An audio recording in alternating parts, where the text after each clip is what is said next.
all of a sudden, my father and brother were gone.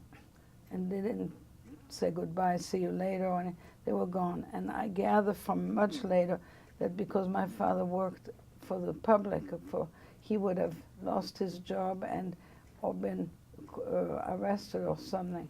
So my mother got ready to leave with me, and she had some pajamas made for me in the neighborhood and some other clothes. They used to be made like by somebody they weren't like in big department stores. And so she took me, and as we went, at the end of the building, there was like a gate, and right across that gate was a little hotel. And I heard some bad sounds, and it turned out to be the beginning of the Nazis. They were in brown shirts and had swastikas on their arm. This was 33, and they were shooting at pedestrians. And on the way back, my mother didn't like the atmosphere at all, so she was really worried. So I remember I wasn't so small anymore. I mean, I was between 4 and 5. She grabbed me. First she held my hand and we walked very fast, and then she grabbed me, put me on her hip, and went very, very, very fast until she got into the entrance of our house. And then we left right after that, and I remember going to the train.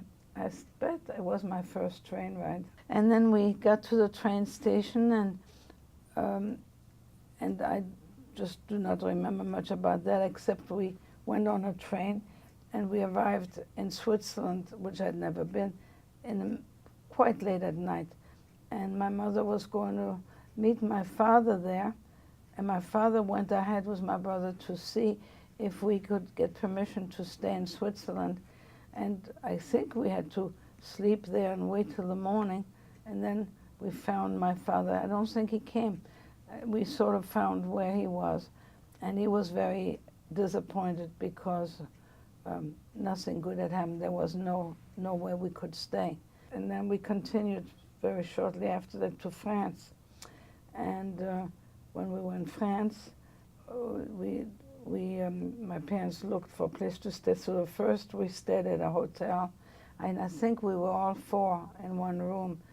And they had no furniture, just had their suitcase.